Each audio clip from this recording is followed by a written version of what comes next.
Let's get to the bottom of this one. Unspoken truths that I miss one. Tap into the minds of the people, rather acknowledge before I dismiss one. Atheists, Muslim, Christians, Buddhists, they all got usage, all got perspective. It's a collective. Get to the bottom where the truth is, where the heart's uncovered, where you detox from all of the lies you smothered. When them tries to kill you, but with faith you recover. Yeah, peel off the makeup, we finna take off. Never said it'd be a cakewalk. Meditate till we charged up. Execute goes regardless. Decalcify my pineal, breaking language barriers, we saw millennials. Planets passing age rotations, down me we owe, so down me we know. Sometimes we can be slow, that's why my ears open. Every drop you add could complete the ocean. Speak up, play your part too. Been vulnerable, it's so hard to reflect on all the juice like torture. It's on you, tell the truth. Yeah, we about to have a good conversation. Yeah, let's go. We about to have a good conversation. Yeah, let's go. We about to have a good conversation. Yeah, let's go. Listen. Yeah, aim in the fit so you see in the mirror. Play with your focus and watch it get clear. Polish your crown, turn it up if you wear it. You live in the root, release what you're fearing, and watch it all rise. The righteous will hear it. They calling us twisted, I'm not even caring, because it's unseen. The mind is too barren. They won't even heal it. They pass it to cheering. We over here healing, conversing and listening. Know that the truth isn't always appealing, but end it with healing and find your beginning. Frequency positive, what you receiving. Perception is up to you, what you believing, what you retrieving, mentally speaking. Life that they breathing, no words from a heathen. Don't know it all, but together undefeated. Conversation, rather want it, you need it. Come fill up your tank before it's depleted. Don't care if you calling on Allah, Jesus, Buddha or Christian, not being facetious. Come to the trial with the students and teachers. All got a voice, we the ears that'll listen. We the ears that'll listen.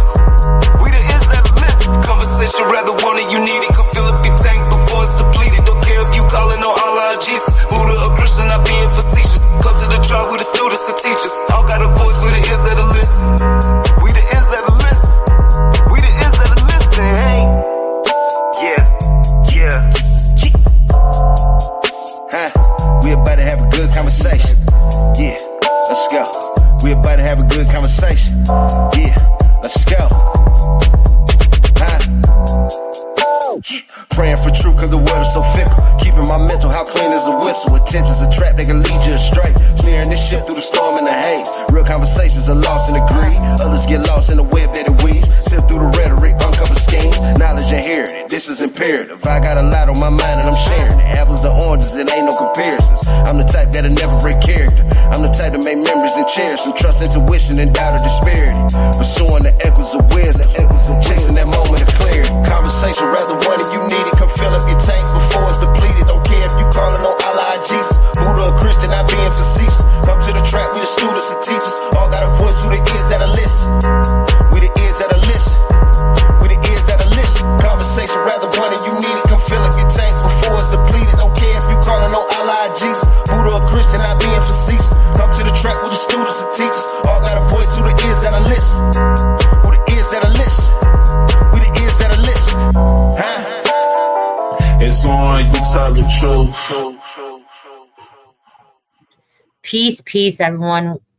This is the People's Podcast, the ears that will listen and where your opinion matters. Tonight we are talking about a grief that has no ceremony, a loss of a life you thought you would live, the version of yourself you expected to become, the future that made sense once, then quietly disappeared. There are no cards for this kind of mourning. No permission slips to grieve it. You are expected to accept it and move forward without explanation. This episode is called The Mourning No One Sees, Unlived. If you ever felt sadness for something that never happened, you are not alone. Let's get into the deeper meaning, Moon Tortoise. Ooh. Good evening, Badger. Well, deeper meaning. Sorry, I cut you off. The grieving is the unlived. Is life is not about weakness or failure. It is about attachment to hope, to identity, to meaning we assign to a future. This grief lies beneath productivity, beneath resilience, beneath the phrase, I am fine.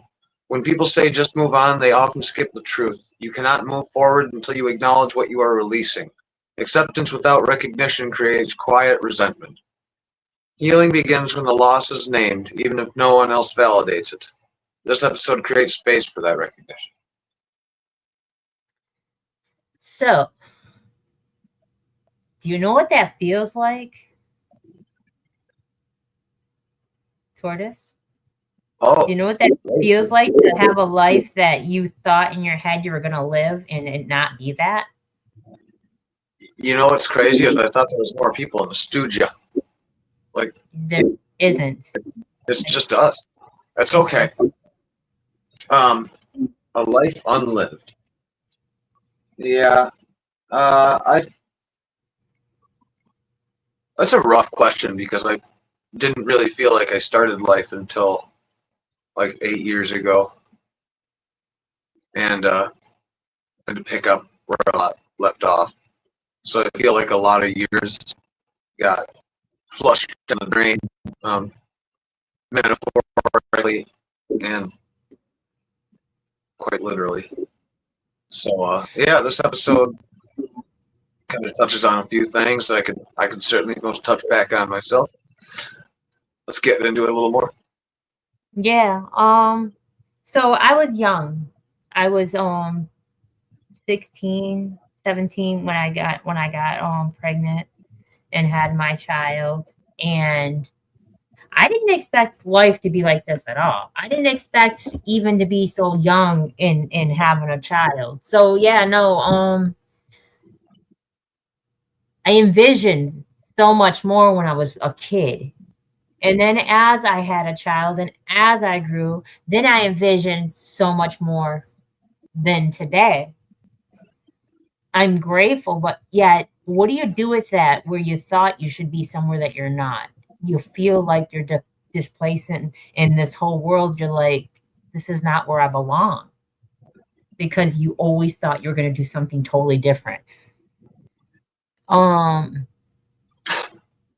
So what dreams did you release without ever speaking on them out loud? Moon tortoise. What dreams did I release? Like strive for or let go? Just that you released without people knowing. Well, interesting.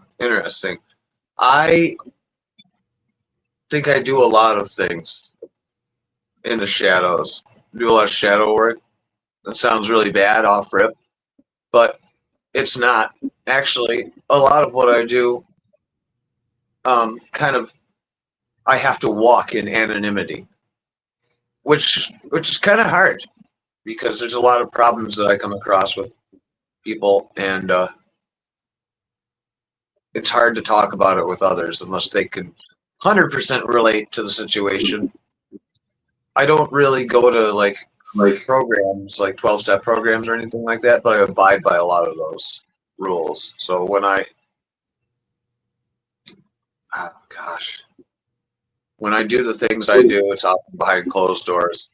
And I don't know, a lot of progress gets made without any recognition. And I just put it into a little karmic wallet I have and say, maybe this will work.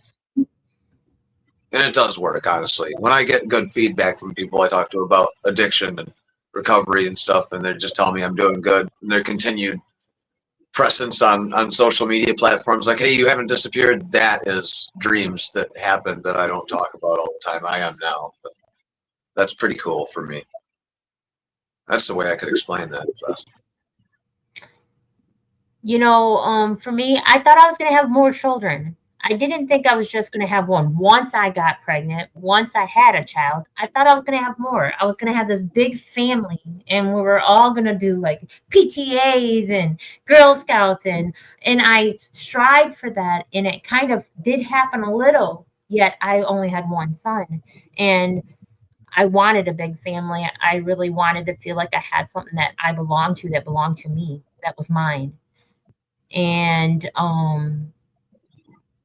especially when I'm younger, when I didn't feel like I had anything and no one wanted me and I was constantly pushed aside, I always wanted that I longed for that acceptance of a big family, that something that was mine, that no one could take from me.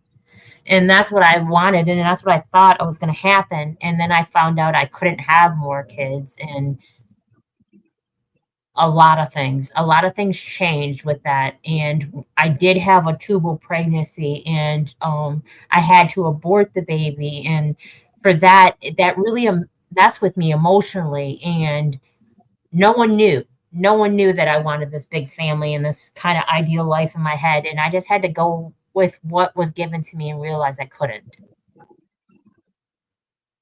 Welcome, SGF Graham. Peace. How y'all doing? All is truly well. We're talking about living a life that you, in mourning a life that you weren't able to live. So it's have you ever grieved a version of your life that never came to be? That was the question. I would like to think 1,000% of the people in the world have, but yeah, actually, it becomes a thing of the norm or whatever. If you're an aspiring person, you're gonna have a lot of dreams or goals fall through the cracks, and some is gonna, happen, and that's what keeps you motivated to keep going. Yeah. So what did Dee say?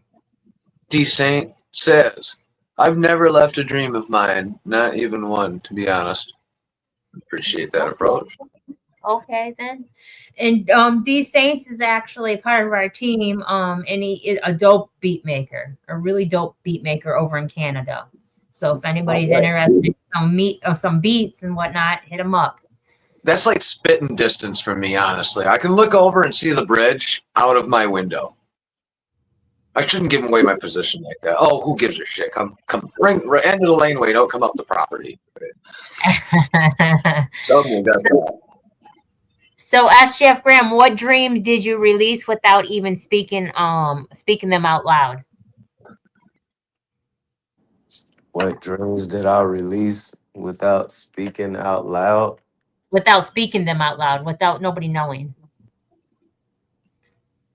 Oh, all of them. I don't tell nobody my dreams no more. They're hindered before it happen, either with their disbelief or with something or whatever. Like pretty much all of them that I didn't give people time to put doubt or anything in my head. They came to fruition, even if it was slow.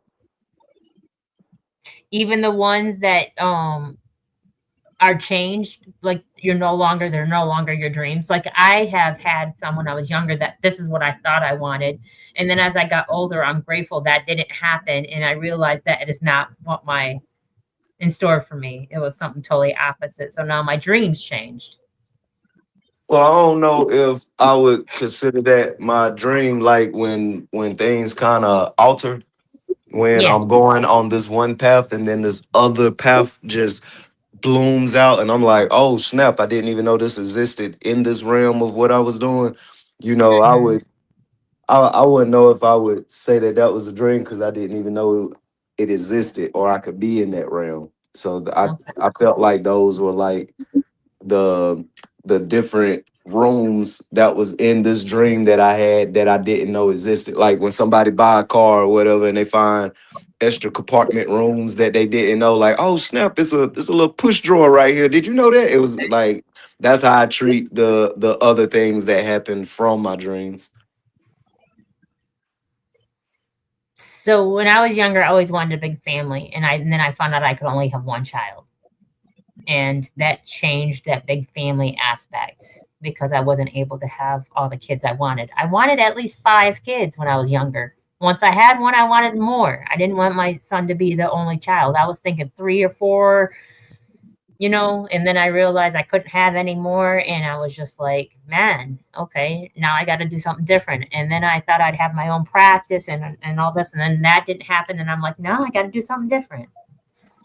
Okay, so you said that you always wanted a big family, but you Hmm. wasn't specific on your family dynamics though. Even though you felt like it was some obvious type thing.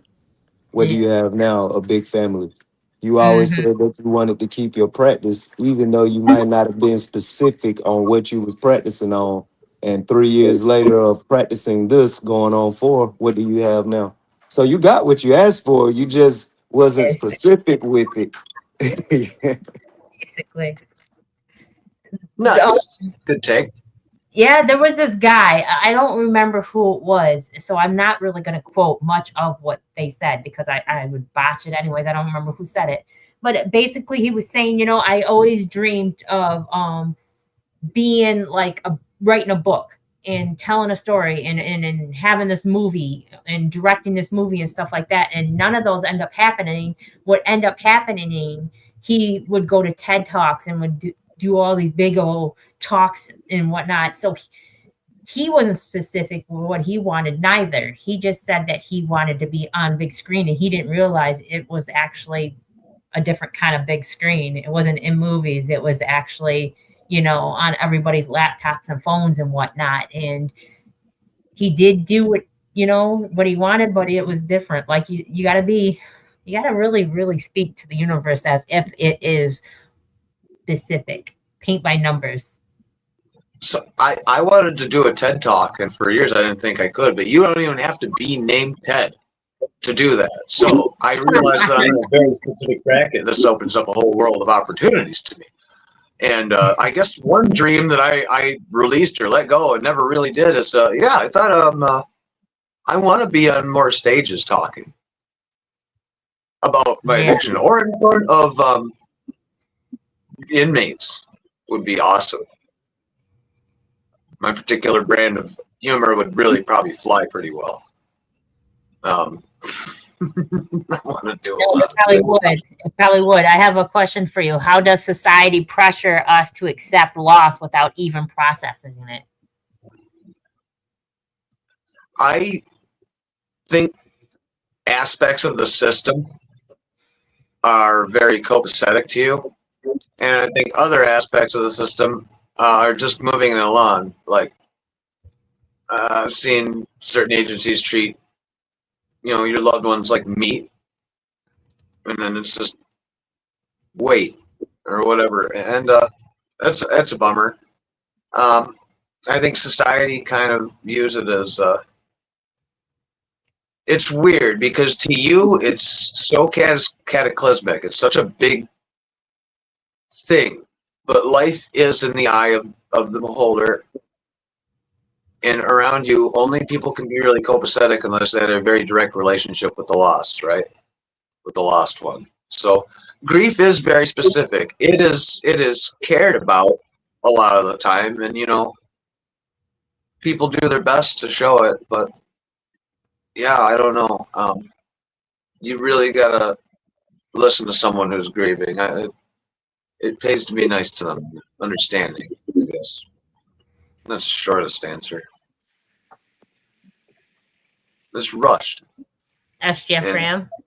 I would like to blame it on American culture because I didn't know that a lot of things we do, like nursing homes and all this stuff, it's pretty much here culture, maybe a UK as well, but it's when I talk to other races or whatever, like they are almost appalled by it. Like even though they'll go there to work, they're like, yeah, we'll never send our loved ones here. And the few Hispanic or Indian cultures that I have seen take their loved ones there, they literally come see their loved one every day. And they bring dinner and bread. Like we never have to feed them. Like they always bring something for them to eat from their culture. They're there all day, like they live there. Um, but I don't see that from the what we would call the American people or whatever, I don't. No, and it is different. The dynamics, how they treat family and how family operates, and most of the rest of the world, they're pretty close knit. This is very true. I appreciate that. It's kind of diminished here,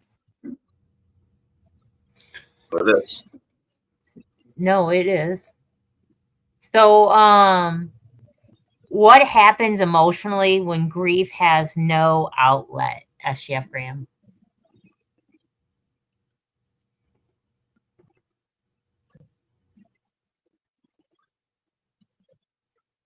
Oh, silence. Sometimes you shut down. No, he's unmuted. It's just that we can't hear him no more. He might have to leave and come back. Technological difficulties. Yeah. Hey, thanks for everything. Oh, Chad, we got some more. No, you can read these. Wow. Oh, Chad Kermath. Well, dreams are dreams. Sometimes it's harder to realize what you can actually do that you never have dreamed of. Great point. And then, as a mother, do you have what you wanted for yourself before you had kids, or was breeding just what you wanted? I didn't have a choice of that because I had my son at 17. I went from being a kid to a parent really early, so I never really thought of a life without that. I didn't really have, because as a child, I wasn't thinking of what I was going to do when I got older. I was still battling with just a dysfunctional family and trying to live in that dynamic of my family lifestyle. And once I had a child, I thought, yeah, I'm going to have something that's going to love me and it's going to be mine and no one can take from me and it's going to love me unconditionally.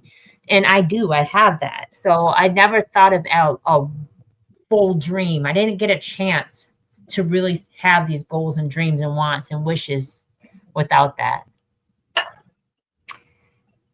One of my dreams when I was little, about 5 years old, I decided I didn't want to have kids, and my dream never actually changed from that. And it's not like I'm anti-kids. I stuck to that. Okay, SGF Graham, are you with us? Yeah, I'm here. What happens emotionally when grief has no outlet? It just spills over inside of you, and that's when confusion and anger or just depression and all types of things kick in because you don't have no outlet, or people become belligerent, kinda in a scream out help me way, but it doesn't seem like that to other people, so they stay away from them, and they don't know that, hey, this person really just needs an outlet and they'll be a lot better or whatever, but nobody wants to talk about the issues anymore. Everybody want to go straight past your issues instead of helping you and moving on. Yeah.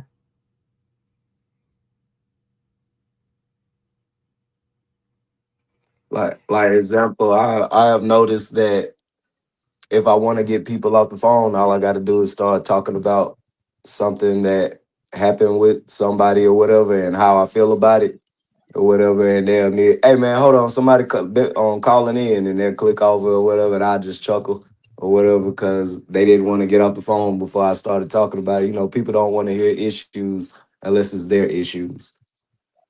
No. Okay.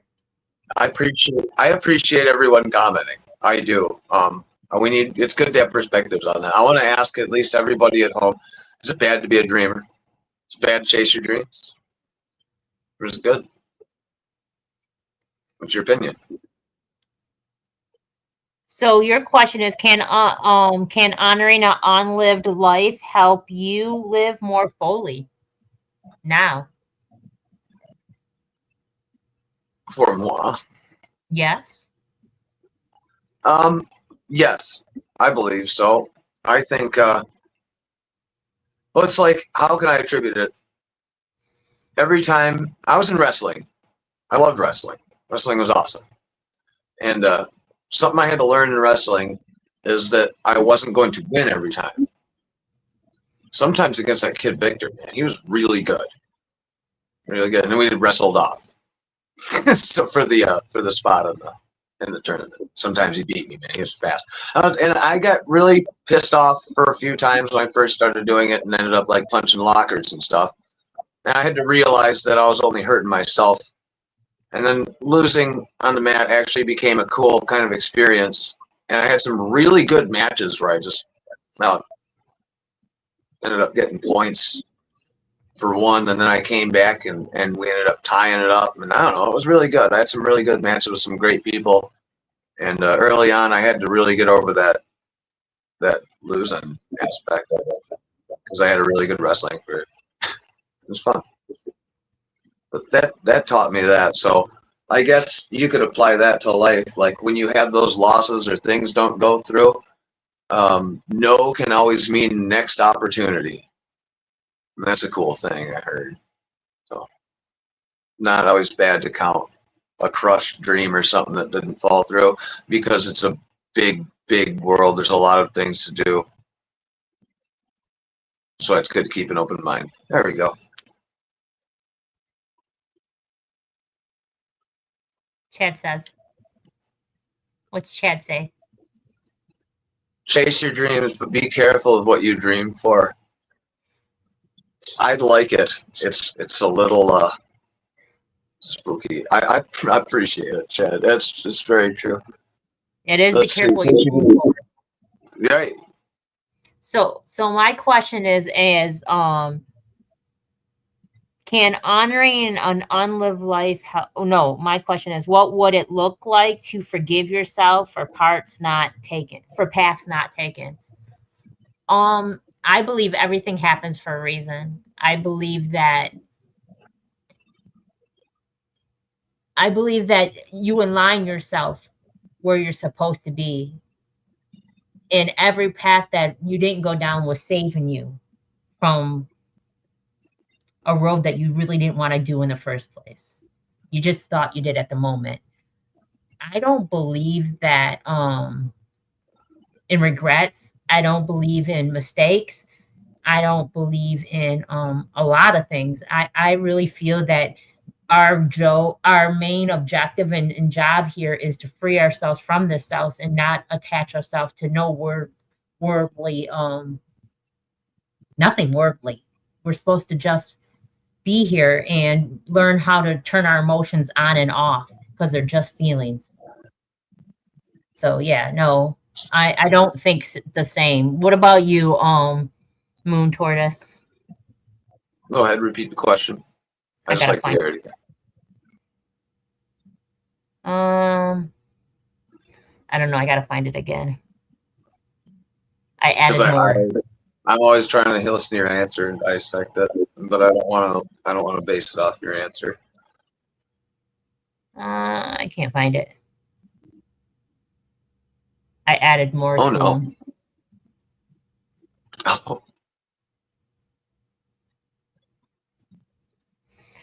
Oh. What would it look like? What would it look like to forgive yourself for paths not taken? What would it look like? Yeah. For paths not taken. Not falling into despair and regret. And to keep proceeding. I think it's kind of crazy to have one singular dream. I like it's good to have a good direct focus, but stack your goals and have multiple outlets. We got a new comment. Yes. Chad says, chase your dreams, but be careful of what you dream for and be aware of where you stand in life. Don't pass the burden on to others. That was cool. I was kind of wondering, because you said be careful of what you dream for. And honestly, I think Chad, who I've met many times, is quite the dreamer. Interesting cat, man of many talents. And being a person of many talents means you got to have some dreams. These Saints, you figured it out. Well, can you hear us? I can hear you. How are you? All is truly well. All is truly well. So tell people a little bit about yourself, since this is your first time coming on here with us. Thank you so much for having me. And I'm very fascinated with your questions. Very well written, let me say. Very well written. I am an entrepreneur. I'm 38 years old. I've been married for 18 years. I have a 10-year-old daughter and a 7-year-old son. I own a construction company in Toronto. I have a master contractor's license in building and residential and building and repair. I moved out to Halifax actually a couple years ago before COVID and was able to buy a house out there and be mortgage free at 32. Being able to move out there and really get out of the city. And now I spend my time coaching football and making music and going on the road doing beat competitions, believe it or not. As I'm a big piano player and a big guitar player, and I've always had a lot of rhythm. So now that I've turned this hobby has kind of taken off a little bit on me, and I joined a competition in New York, and I'm going to another competition in Toronto, and it's been very, very, the best part about it isn't even the acknowledgement. It's more about the heart to heart conversations. So my whole life, coaching football and being involved in football, my whole life, I've had a lot of camaraderie with a lot of men a little younger than me, a little bit older than me. And I've been able to create that bond with them. And I still mentor them to this day. And I still talk to them and we still share, stories and stuff like that together. And the music, honestly, that's the best part of it is that it's kind of, I use it as almost like a break the conversation or open the door kind of way. And then we're able to open up the hearts of men and be able to have a bond with them. Of course, I'm married, and of course, I have lots of bonds with lots of women as well. But being a coach on a full males team, it's very rare to get them to kind of open up. So the music is a very great, it's a great way to break the door open. But thank you so much for having me, and I'm very intrigued by your questions. I think they're heartfelt questions that really are thought provoking, and that's great. So, Congratulations for this guy. Nice to meet you. Nice to meet you. So have you grieved a life without people knowing that you envisioned in your head differently? So repeat that. So have you grieved in your life of people that you thought, sorry? No. Have you grieved a life in your head than you that you thought you were going to live differently than what you're living now? I've never grieved it, but I've definitely had second thoughts like, am I making the right decision? For sure. I think we all are human. We all hesitate. But I feel like courage comes after, bravery comes after experience. I think that we're all scared at first and you push through it. And then that's when the bravery comes through, when you push through it, right? Kind of like my daughter with the jumping off the slide or jumping off the thing in the pool. She didn't want to do it. Now that's all she does every time. It's kind of the same kind of concept. Once you break the ice, you feel more confident with it. But I've never grieved the life that I never had. I've been very content with the life I had personally. Yeah. So, but yes, of course, I've always shot for the stars and tried to land on the moon as a mentality. So like, the other fellow that was in here, I didn't catch everyone's name, that was saying that you have dreams, and everyone has dreams that, they thought they would do, and, so everyone would be disappointed and stuff. But the first thing I ever wanted to do when I was young was make music, and I felt like everything that I've done kind of went towards that. I'm very lucky that I've been blessed in that sense. Being an entrepreneur and working for myself since I was 22 years old, I've been able to make my own schedule, so to speak, and really focus on the things like that, right? Mm-hmm. So Go ahead. So football, how long have you been doing football? Because I like what you're doing. There's a lot of camaraderie in sports. And I think that men typically do use music and a lot of other things that might not be as good as therapy. So I think it's a wonderful way to get through. And what started you with football, basically? That's what I want to ask. I like sports. That's a great question. You're right. And I loved football when I started playing because I know it sounds crazy, but what other situation are you going to get it together with a bunch of guys and get all hugged? And like guys don't really get a lot of hugs and there's not a lot of physical contact a lot. So getting a hug and accomplishing a goal together and celebrating is like, it's almost like above the game. Like there's a bond. It's almost like we went to war together. It's weird how how close you can get with someone when you have a common goal and you face adversity and you trust each other and accomplish that goal, how quickly you bond. Like, it's just like almost like instantly. It's like, you're like, man, like we're close together. And I think that's, thousands and thousands of years of, that kind of thing happening and that collectively from that, but because we're human and, we're based in communities and villages and kind of, we all need each other, right? Now in the 2026 and lately, everyone's such an individualist. Like everyone's in their own big house and their own, like you guys were saying, we're a lot of close, tight family, right? My father was born in Italy and my mom was born in Holland. So both of my parents come from big families. I have a lot of aunts and uncles. So that is gone. I was saying that to my wife too. Me and my wife have been together for 18 years. And I said that to her, I was like, my daughter doesn't have that. She doesn't have tons of uncles and aunts like they used to have, right?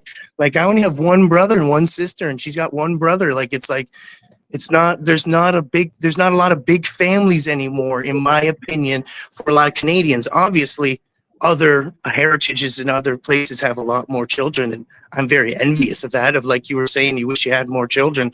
Definitely, you want more children when you get older. But at the time, we're also in a very selfish time where everyone's up for themselves and what they need and what they want and what they think they deserve and stuff, which is fine. And I'm not knocking it, but it depends on what you value in life, right? So when you get older, you realize that family is all that matters. And all the relationships are what matter, and the memories are what matter, right? But when you're younger, you're so caught up in it. But the bond and getting into football was something that was just fell into my lap. No one in my family played football. No one watched football. They're all hockey people. No one played football, so it was something that I kind of fell into naturally. Yeah. Well, I had to ask about the combat sports thing. I'm going to pass it back on to Badger, but we did wrestling, and then my family did judo in Port Huron. Here, we had a judo club for forever. My grandpa studied abroad, so I did a lot of hugging sports. Like I've hugged many men for many hours, and it does build sense of camaraderie. I will tell you, you do a lot more smashing when you hug, but. For sure. Yeah, no, for sure. There's a sense of camaraderie when you guys have a common goal and stuff. But yeah, that kind of side of it too. There's many sides of it for sure. But it's what you get out of it, right? But a lot of people aren't accepting, right? And they don't try to do new things anymore. A big thing that I noticed, which I thought was really, really fascinating that someone brought up to me, and I've been looking for it now, is that every time you go to the emergency room or anytime you go to a hospital or anything like that, or anytime you go places, you don't see kids or people with casts very often. It's like almost like, because kids don't go outside anymore. People don't take risks anymore. People they don't even let their kids go play in their backyard because they're in fear of all this stuff, but they're free roaming on the internet. But, so to speak, which is potentially more dangerous. But that's no. Check us out Mondays for Let the Children Speak. We do a segment that's all kids Monday where we give kids a chance to speak about what they go through and what they're dealing with social media and society and all that pressure. And I think it's a really good thing. We're going to keep pushing it. So it's important. Yeah, it's a different era that none of us have lived through. So it's new for everybody, every generation. The world has changed drastically with technology, but there's lots of great things about it too. Well, certainly. Like right now, building connections and being places. I think also that after COVID, it's more socially acceptable now to have meetings and talking over video call now.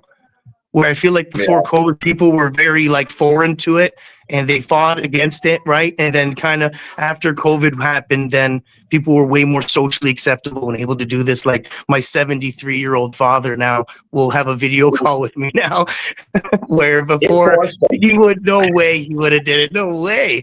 There's just no way. He would have like, I don't even know nothing, right? It was a renaissance for the elderly and texting and sometimes a downfall. You are 100% on that one. So I'm going to ask SGF Graham a question real quick. SGF Graham, let's say, because how everything happens for a reason. And we realize that we asked for this. We asked for this even though we think that it didn't come the way we asked for it. We just weren't direct with what we were asking. So, I mean, how can people look at it in that light? Okay, ask that question again. How can people look at what in what light? How can people look at life in that light, as in everything happens for a reason and that you asked for this? You just weren't direct with what you wanted. I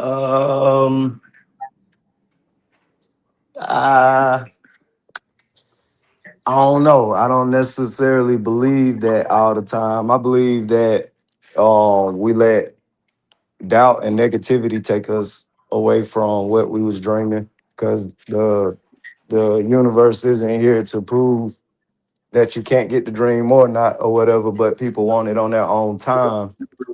So they'll sabotage it with their other thoughts. And it might not come into fruition because they didn't get it on their own time. So I personally don't know how to answer that one. You might have to give that to somebody else because that's my belief in it. Okay. Moon tortoise. If we believe everything happens for a reason, and this is the life we asked for, just because it's not the way we thought it should be, doesn't mean it's not what we really asked for. How could we help people see that?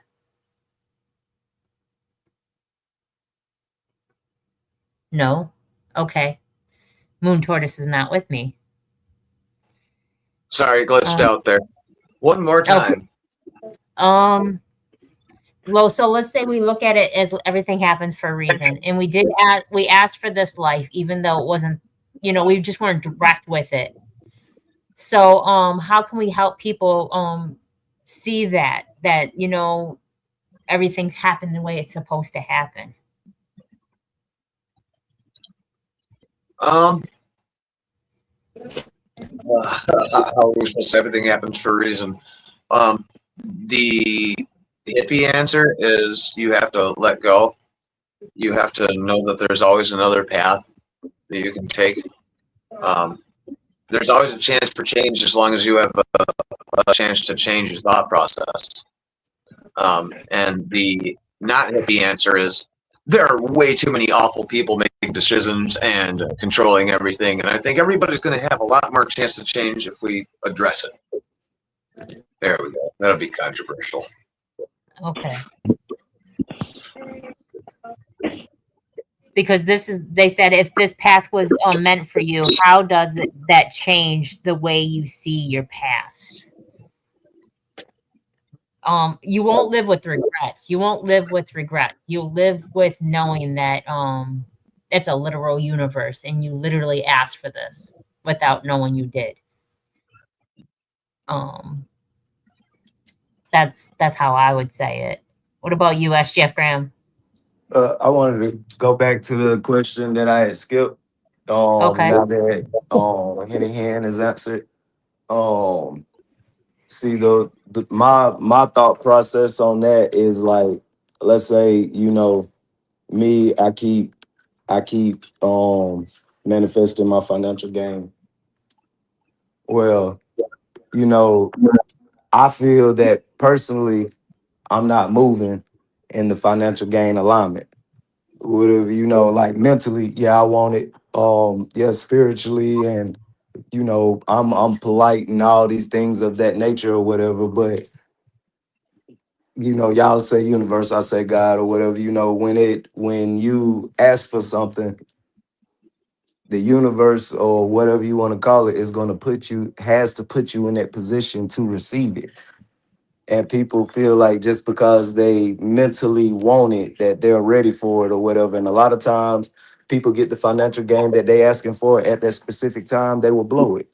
They will destroy it one way or the other. They will give it out to everybody thinking that that's what they're supposed to do, or they will be completely greedy with it, not serving others or whatever. And that's one part of the universe or whatever, is servants and things like that. So the universe has to put you, and no matter what you ask for, you ask to be a famous musician. Are you ready to be a famous musician? The universe has to slowly align you for that, or whatever. You want to be this big tech guy or whatever. It's like going to school. You want to be a tech.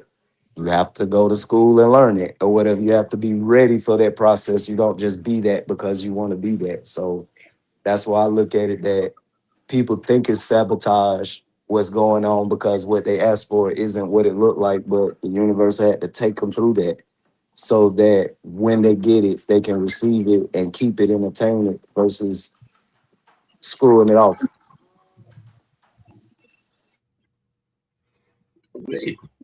Okay. So, my question is, what if life answered your questions, or what if life answered the questions your soul asked for, not the ones your mind expected? What if you felt that, this isn't the life I dreamt and whatnot, but it wasn't really, it was what your mind expected, not your soul, because they're two different things. Your soul is something totally opposite than your mind. Your soul wanted something more, so much more, and this is exactly what your soul yearned for, not what your mind thought. So, I don't live with regrets, and I don't see things as a regretful life. I believe, honestly, that everything happens for a reason. So, D Saints, if nothing was wasted in meaning, or what meaning do you give this chapter of your life? Wow, these are so profound questions. This is amazing. Can you reword that one more time? Because I'm still thinking about the last question about the different approaches on how you approach that. Because I was going to hit the accountability approach, but I understand the other approach with the religious approach, which was amazing, which I understand. But I like the accountability approach of it as well. Is that you are where you wanted to be sometimes, like you are where you want to be. Right? Like, you put every day, you got 24 hours in a day to make a change. And a lot of people, not obviously, there are the exceptions to every rule, but for the majority, people are where they want to be in life because of the choices they made, right? And the choices that they constantly make. But that might be the accountability side of it. But then there's also the religious side of it is that, you are, everything's meant to be and you are where you are. But I guess that comes down to destiny, really. Do you believe in destiny or not? Right. And I don't. I think that destiny isn't really a thing. I think there's free will. I think you're destined to have a limited options because of where you're born and raised. Sure. But, you have the choice of free will to change that at any moment, at any second, at any time. And that's the best part of life, in my opinion. Well, not the best, but one of the best parts, that you can change at any moment. It's never too late to change, and you can change it all. And which is an amazing feeling that it's never too late, right? But for the second question, I would could you ask me one more time, because I want a second to digest it. I lost it. I apologize. I move on so quick. Don't be sorry. Don't be sorry. That's okay. That's okay. I'm sure you got a few more in the bag there. Yeah. Keep the positivity rolling. Yeah. So, SGF Graham, what becomes possible when you trust the road that you've chosen and not against you? Probably the most important one is actually completing the process. You have to trust the process in order to complete the process. So I would say that that would be one of a big thing. And one thing I wanted to throw in is that I don't know how scientists figured this out. I didn't never do the science work, but it's something that all spiritual and religion says or whatever. They just got a number, science made a number up for it or whatever. We see 0.0036 is what the percentage of what reality is. Everything else is everything else. So it's not even 0.5% of what you see. And this is why I say that, and I agree with him with the unlimited, what you can create, because we can't even see everything that we create because we create it. So you gotta, this is why I say that there is no limit or whatever. I I won't be careful with what I dream or whatnot, because I know that whatever you dream is fathomable, if you believe in moving that way or whatever. So I won't be one of the ones I won't be the one that'll fool a dream from a reality, but I also know that that reality is made from dreams, or the frequency of dreams. Your heart, your brain does not understand when you're going through a dream or a reality. That's to even prove that point or whatever. You'll go through a dream and wake up thinking you're still in that dream or whatever, things of that nature. So, that's just to add to what I was saying. Okay. So, Moon Tortoise, what becomes possible when you trust this road was chosen for you, not against you? What becomes possible? Road was chosen for you, not against you? Yeah. Well, look at the victim mentality. Made you on a soul level and even a physical level. And you kind of disregard that and realize that all the terrible stuff going on, like I said, the perception, the life is in the eye of the beholder. I mean, you could run away out in the middle of the forest and live as long as you wanted, and it could be beautiful if you know how to make fire. It's a good idea. But you can change it. And you tapped on, in your environment. We get stifled sometimes by our environment. I'm a big champion of leaving your environment and going and seeing other things and checking it out, because you will start to feel clogged up. Your filter will get clogged up seeing the same damn thing over and over and over again. So, yeah, it's cool. And that change will spark better things in your life, but that is kind of hard to do sometimes. So whatever steps you can take to kind of change your habitat for a while and start redirecting your thought process to enjoying doing that, it's going to make big leaps and bounds. So I guess, yeah, to answer the question. Okay.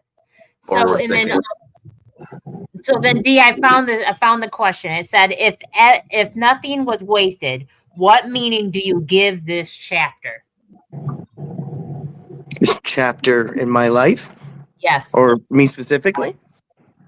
If nothing was wasted, what would I credit it to? This chapter in this life? What was it? Yes. What would you give meaning to? What would I give meaning to?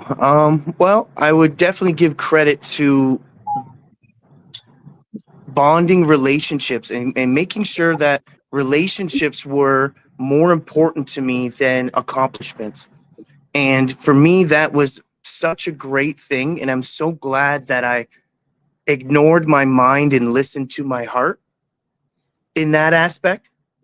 And I had so many heart-to-heart conversations with people and talked to people about those kind of things. And you'd be surprised how much you can help someone when you just listen and don't talk. I know it sounds so simple, but if you just listen to people and actually just let them get it out, sometimes they find the answer themselves, very similar to like therapists, right? They do the same thing. You let them come up with the let it out, right? And you give them a safe place to speak and speak their mind. And it's so rare in a world right now where there's so much going on and so much noise and so much distractions and doom scrolling, you name it, temptations. There's a lot going on now. But crediting things for this chapter of my life, I'm going to have to say, obviously, is my marriage and my relationship with, I have a very deep religious belief, but I don't share that with anyone that doesn't ask questions, because, that's each to their own. You call it whatever you want. But for me, I credit it to my relationship with my wife. We've been together for 18 years and we have a really strong bond. And it's really important to invest in each other. One of our favorite things to do is invest in your mind. It's one of my favorite things that we would say is we're going to invest in our mind here, and we're going to take time to learn this kind of stuff, right? So I watch a lot of tutorials. I am a university graduate of YouTube University, big time. I like to teach myself a lot of stuff on YouTube when it comes to tutorials, and when it comes to a lot of stuff. So yeah, it's super handy, and I think it's a big resource that people underutilize, maybe is the right word. We have this amazing thing in our pocket called a phone that our grandparents and grandparents never had anything even close. So I have a whole library in my pocket. People use it for entertainment, but really I use it for communication, education, and people obviously use it for entertainment, but it's something that we have this amazing things around us. It's how you look at it. It's what you look at in the room. If you look for all red, you're going to notice all red, right? It's what you focus on. It's what you gravitate to. It's like when you're driving, you don't focus on the car that's coming at you. You focus on the line, right? Or you gravitate towards the tree. Don't look at the tree when you're skiing. When you're skiing down a hill, because you'll hit it. You don't, right? One of those things, right? So. And that comes with experience and having good instincts. And of course, that doesn't come without mentorship. And when you take away the community and you take, and there's so many single parents that it's almost impossible. They're raising themselves. How the hell? They're not getting that mentorship. There's no community sense. There's no elderlies and stuff helping each other. It's so rare. You know what I mean? So all these families are by themselves and locked up in apartments, and both parents got to work, or if best case scenario right now, if both your parents are together, they're both working. That's like best case scenario, because there's so many single mother homes and single parent homes. Doesn't have to be mothers or fathers, they're both, obviously, but single parent homes is really an epidemic, in my opinion, right now. And it's really starting to have a hit, especially with like Gen Z. Maybe millennials, not so much. But I think the Gen Z is really feeling it. Yeah. Okay. So, ask Jeff Graham, you want to say that real quick?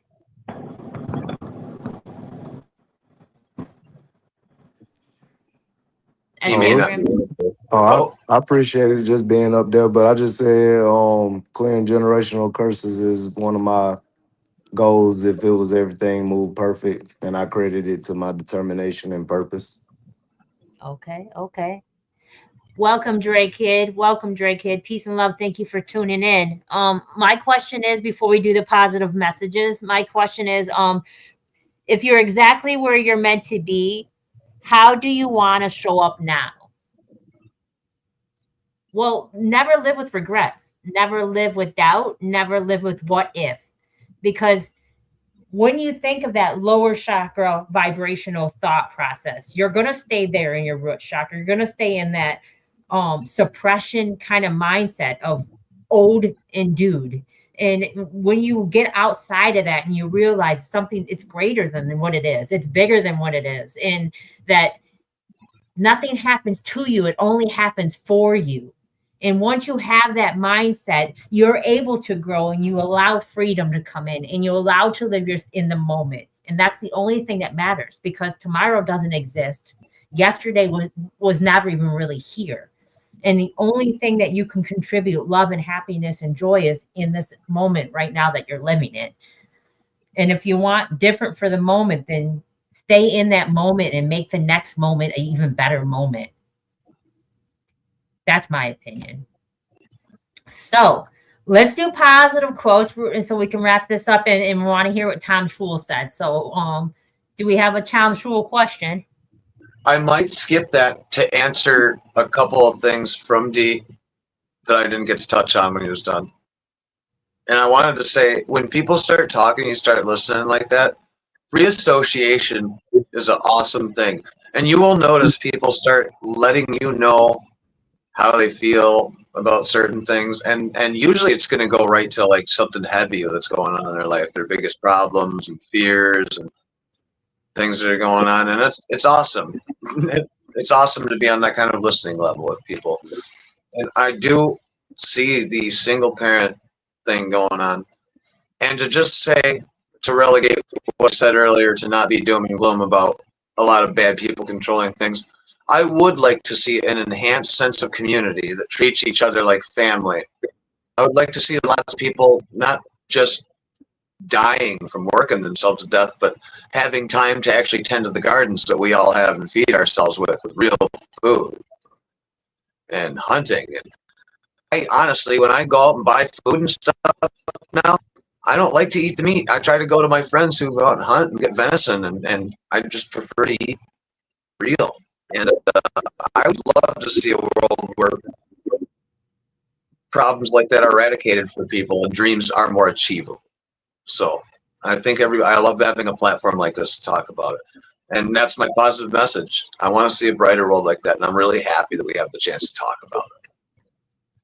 We don't have to skip the Thomas Schul thing. We're almost done with it. Let's continue it. I enjoy it. I will find one.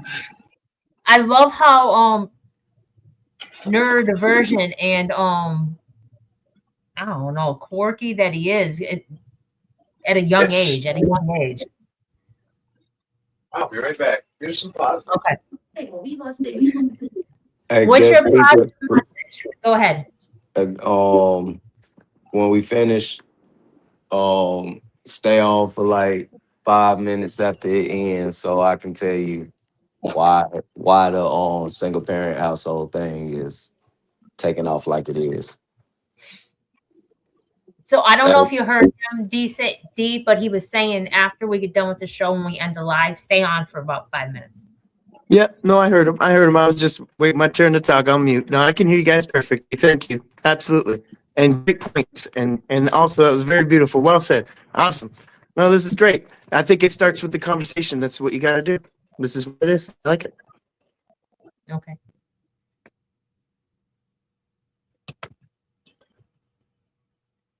Go ahead, Moon. Is humanity at its best?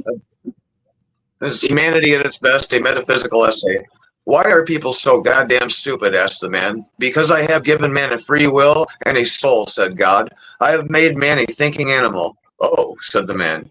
You're all wrong, said Tom Schul. Man is dumb as hell. Look at what I just sat here and wrote all this down. I could have been sleeping. The end.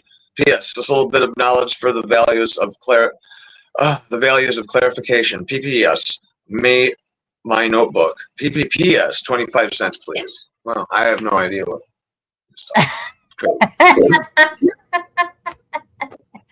Oh, whatever.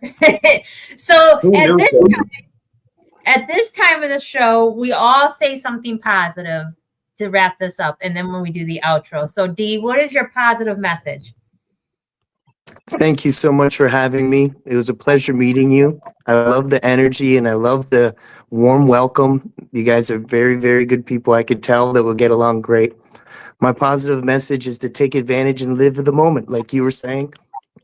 I like it. I was very beautiful. When I said it was very beautifully said, that's what I was referring to. That, living in the moment is very important, like you're saying, because that's all you can change. The Gandhi. I'm going to leave with the Gandhi. Be the change you want to see in the world. And thanks for having me. No, of course. You're part of the team now. I'm glad you're able to figure out how to get on. Thank you. SGF Graham, what is your positive message? A positive message is to find the lesson in everything good or bad that you're going through, Don't just focus on the bad. There was a lesson even in what you did good, rather it was something that you need to be consistent in, or the message in bad, something you need to probably change. And understand that the only thing promised in life is change. It's just which way are you going to change? Okay. So, if you free your mind and uncondition your eyes, or free your eyes and uncondition your mind, no matter how you see it, it's about perception. So if you change your way of viewing this, grief doesn't have to be pain. Grief doesn't have to be something of a loss. Grief doesn't have to be, oh, this is where I thought I should be. If everything happens for a reason, then maybe nothing in your story was misplaced. Nothing for the turns you did not expect. Not the doors that closed quietly. Not the versions of you that had to fall away. Maybe life has been answering in a deeper request. Not the picture you imagined, the growth you needed. That does not mean it was easy. It does not mean that it was empty. It does not mean it was unanswered. It means it mattered. You can allow to trust that this path is yours, that you are not behind, that nothing was wasted, that this is the People's Podcast where every voice matters and every journey is honored. Until next time, with the ears that will listen where your opinion matters, let's walk forward knowing you are exactly where you need to be. Peace and love, everyone. Peace. Wonderful to meet you, D. Likewise. Thank you so much.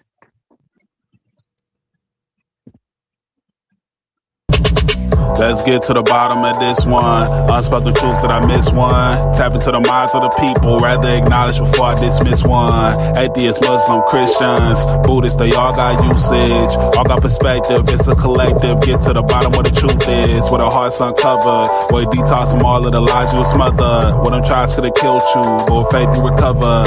Yeah, peel off the makeup, we finna take off. Never said it'd be a cakewalk. Meditate till we charged up, execute goes regardless. Decalcify my pineal. Breaking language barriers, we saw millennials. Planets passing age rotations, down me we owe. So down me we know. Sometimes we can be slow, that's why my ears open. Every drop you add could complete the ocean. Speak up, play your part too. Been vulnerable, it's an art tool. Reflect on all the juice like torture. It's on you, tell the truth. Yeah.